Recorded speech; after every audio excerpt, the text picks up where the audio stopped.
মক্কার পবিত্র মসজিদ আল হারামের আশেপাশে দেখা যায় অসংখ্য কবুতরের ঝাঁক।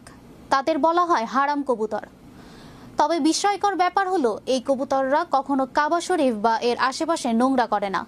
স্থানীয়দের বিশ্বাস, মহান আল্লাহ তাআলার নির্দেশেই তারা পবিত্র স্থানকে অপবিত্র করে না।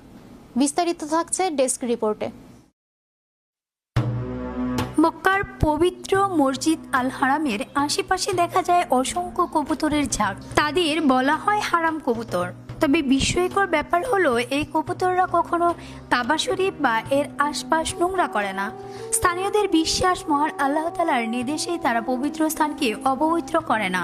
মক্কার পবিত্র মসজিদ আল হারামে ঘুরে বেড়ায় এই বিশেষ পাখিরা। তাদের উড়ে বেড়ানোর দৃশ্য যেন মক্কার সৌন্দর্যে আলাদা মাত্রা যোগ করে। সবচেয়ে অবাক করা বিষয় হলো, এই কবুতররা কখনো কাবা শরীফ বা এর আশপাশ অপরিষ্কার করে না।